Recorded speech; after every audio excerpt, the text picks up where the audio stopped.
السلام علیکم ورحمۃ اللہ وبرکاتہ۔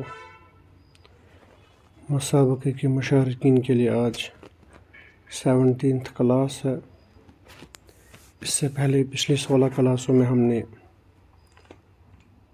تیسرے پارے کی کچھ آیات کا مطالعہ کیا، جس میں سورۃ البقرہ کی آخری آیات اور سورۃ آل عمران کی 14 آیات کا مطالعہ ہو چکا ہے۔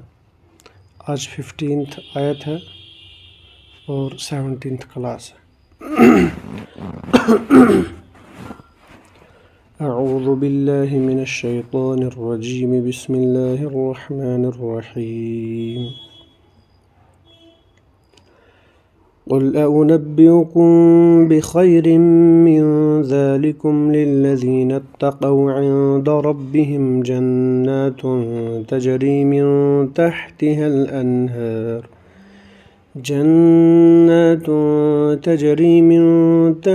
الأنهار خالدين فيها وأزواج مطهرة ورضوان من الله والله بصير بالعباد۔ الذين يقولون ربنا إننا آمنا فاغفر لنا ذنوبنا وقنا عذاب النار۔ الصابرين والصادقين والقانتين والمنفقين والمستغفرين بالأسحار۔ شهد الله أنه لا إله إلا هو والملائكة وأولو العلم قائما بالقسط، لا إله إلا هو العزيز الحكيم۔ إن الدين عند الله الإسلام، وما اختلف الذين أوتوا الكتاب إلا من بعد ما جاءهم العلم بغيا بينهم، ومن يكفر بآيات الله فإن الله سريع الحساب۔ اللہ تعالیٰ بیان فرماتے ہیں، قل أنبئكم بخير من ذلكم، آپ کہہ دیجئے یا رسول اللہ صلی اللہ علیہ وسلم، کیا میں تمہیں اس سے بہت ہی بہتر چیز نہ بتاؤں؟ کس سے بہتر چیز؟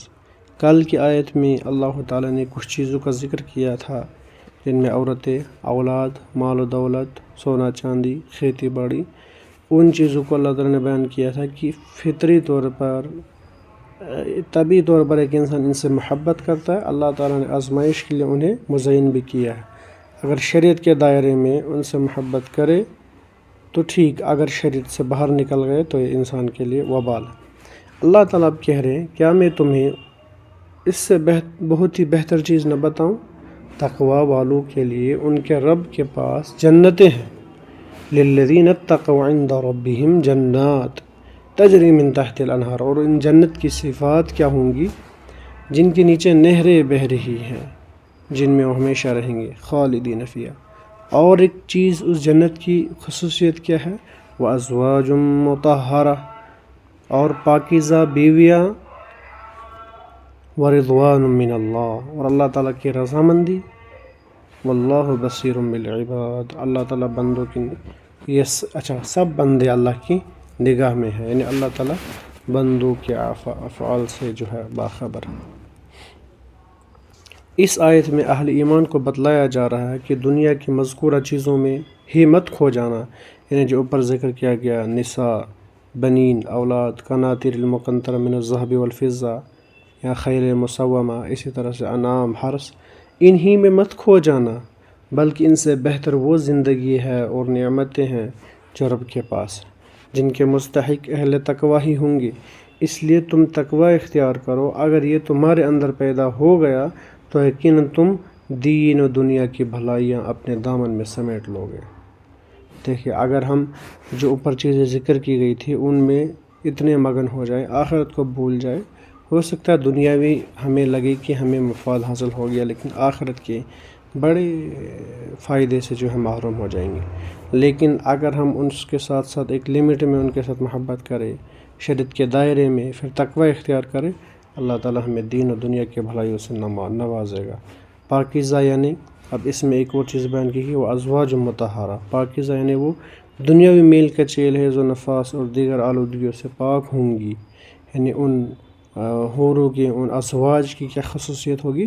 دنیاوی عورتوں کی طرح، جو ان کے جو ہے بعض مرتبہ ایسا ہوتا ہے کہ میل کچیل ہوتا ہے کسی کو، یا ایک انسان کے اندر بہت ساری چیزیں ہیں، کبھی ناپاک ہو جاتا ہے، تو ان سب چیزوں سے جو ہے وہ عورت پاک ہوں گی۔ اور اس سے ساتھ میں اس سے اگلی دو آیات میں اہل تقوی کی صفات کا تذکرہ ہے۔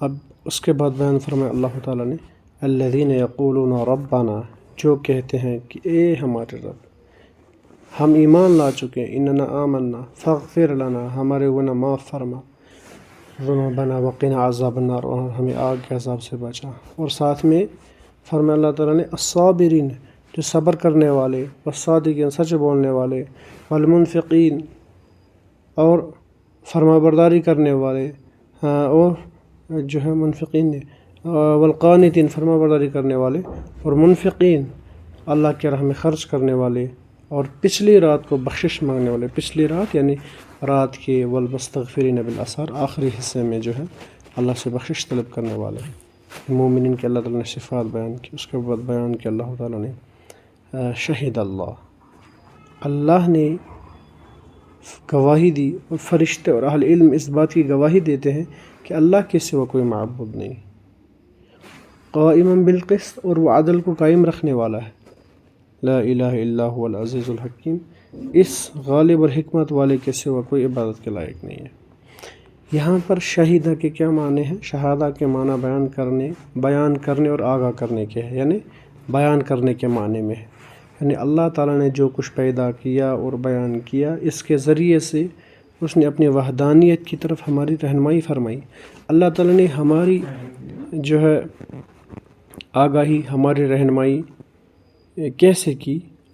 جس طرح سے انبیاء نے، علماء نے کی، اس طرح سے نہیں، بلکہ اللہ تعالیٰ نے ایسی ایسی چیزیں پیدا کی زمین و آسمان میں جو بذات خود اللہ تعالیٰ کے وحدانیت کی طرف رہنمائی کرتی ہے، دعوت دیتی ہے، اس کے وحدانیت کی گواہی دیتی ہے۔ اس لیے ایک شاعر کہتے ہیں فی کل شیء لہ آیہ تدل علی انہ واحد، دنیا کی ہر چیز میں ایک نشانی ہے اور وہ گواہی دیتی ہے کہ اللہ جو ہے ایک ہے، اکیلا ہے۔ اسی طرح سے اس میں فرشتے اور اہل علم بھی اس کی توحید کی گواہی دیتے ہیں۔ اس میں اہل علم کی بڑی فضیلت اور عظمت ہے، یعنی اللہ تعالیٰ نے اپنے اور فرشتوں کے ساتھ علماء کا ذکر کیا کہ اللہ تعالیٰ نے اپنے فرشتوں کے ناموں کے ساتھ ان کا ذکر فرمایا، یعنی علماء کا۔ تاہم اس سے مراد صرف وہ اہل علم ہیں جو کتاب و سنت کے علم سے بہراور ہیں، فتح القدیر، ٹھیک ہے، یعنی جو کتاب و سنت کی دعوت دیتے ہیں، اللہ کی وحدانیت کی دعوت دیتے ہیں، تو اللہ تعالیٰ نے ان علماء کا تذکرہ کیا۔ اس کے بعد ان الدین عند اللہ الاسلام، اس کے بعد فرمایا، اس آیت میں اللہ تعالیٰ بیان فرماتے ہیں بے شک اللہ کے نزدیک دین اگر کوئی ہے تو اسلام ہے۔ اور وَمَا اخْتَلَفَ الَّذِينَ أُوتُوا الْكِتَابَ، اہل کتاب میں اختلاف نہیں کیا سوائے اس وجہ سے ان کے پاس علم بھی آ گیا، صرف اپنی سرکشی اور حسد کی بنا پر۔ اہل کتاب اپنے پاس علم آ جانے کے بعد آپس کی سرکشی اور حسد کی بنا پر ہی اختلاف کیا، اور اللہ کی آیتوں کے ساتھ جو بھی کفر کرے تو اللہ تعالیٰ جلد حساب لینے والا ہے۔ اسلام وہی دین ہے جس کی دعوت و تعلیم ہر پیغمبر اپنے اپنے دور میں دیتے رہے، اور اس کی کامل ترین شکل وہ ہے، یعنی اسلام کی دین کی کامل ترین شکل وہ ہے جو نبی آخر الزمان حضرت محمد صلی اللہ علیہ وسلم نے دنیا کے سامنے پیش کیا، جس میں توحید اور رسالت اور آخرت پر اس طرح یقین اور ایمان رکھنا ہے جس طرح نبی صلی اللہ علیہ وسلم نے بتلایا ہے۔ محض یہ عقیدہ رکھ لینا کہ اللہ ایک ہے یا کچھ اچھے عمل کر لینا، یہ اسلام نہیں ہے، نہ اس سے نجات آخرت ملے گی، بلکہ ایمان و اسلام اور دعوت دین عند اللہ قبول نہیں ہوگا۔ پھر برکتوں والی ہے وہ ذات جس نے اپنے بندے پر فرقان نازل کیا تاکہ وہ جہانوں کا ڈرانے والا ہو۔ حدیث میں ہے نبی صلی اللہ علیہ وسلم نے فرمایا قسم ہے اس ذات کی جس کے ہاتھ میں میری جان ہے، جو یہودی یا نصرانی مجھ پر ایمان لائے بغیر فوت ہو گیا وہ جہنمی ہے۔ صحیح مسلم کی حدیث ہے۔ اسی لیے آپ صلی اللہ علیہ وسلم نے اپنے وقت کے تمام سلاطین اور بادشاہوں کو خطوط تحریر فرمائے جن میں انہیں اسلام قبول کرنے کی دعوت دی۔ اسی طرح سے اس آیت میں بیان کیا گیا کہ ان کے باہمی اختلاف سے کون سا اختلاف مراد ہے جس کی وجہ سے انہوں نے جو ہے حسد کے برابر جو انہوں نے اختلاف کیا، وہ کون سا اختلاف ہے؟ بلکہ آپسی اختلاف ہے جو ایک ہی دین کے ماننے والوں نے آپس میں برپا کر رکھا تھا، مثلا یہودیوں کے باہمی اختلافات اور فرقہ بندیاں، اسی طرح عیسائیوں کے باہمی اختلافات اور فرقہ بندیاں۔ پھر وہ اختلافات بھی مراد ہے جو اہل کتاب کے درمیان آپس میں تھا، جس کی بنا پر یہودی نصرانیوں کو اور نصرانی یہودیوں کو کہا کرتے تھے کہ تم کسی دین پر نہیں ہو، ہم دین پر ہے وغیرہ، تم کسی چیز پر نہیں ہو۔ نبوت محمد صلی اللہ علیہ وسلم اور نبوت عیسیٰ علیہ السلام کے بارے میں بھی اختلاف بھی اس ضمن میں آ جاتا ہے۔ علاوہ ازیں یہ سارے اختلافات دلائل کی بنیاد پر نہیں تھے، محض یہ حسد اور بغض و عناد کی وجہ سے تھے، یعنی وہ لوگ حق کو جاننے اور پہچاننے کے باوجود محض اپنی خیالی دنیاوی مفاد کے چکر میں غلط بات پر جمے رہتے۔ ٹھیک، افسوس آج مسلمان علماء کی ایک بڑی تعداد جو ہے ٹھیک انہی کے غلط مقاصد کے لیے غلط ڈگر پر چل رہے ہیں، یعنی بہت سارے اس امت کے علماء جو ہیں نام کے علماء ہیں، حقیقی علماء نہیں ہیں، پھر وہ علماء کی جو ہے لسٹ میں نہیں آئیں گے۔ مفسر کہتے ہیں کہ بہت سے جو ہے علماء ہیں وہ انہی کے نقش قدم پر چلتے ہیں، یعنی اختلافات جو کرتے ہیں صرف بغض، حسد، سرکشی کی بنیاد پر اس امت میں بھی اختلاف پیدا کیا ہے، بات بات پہ اختلاف۔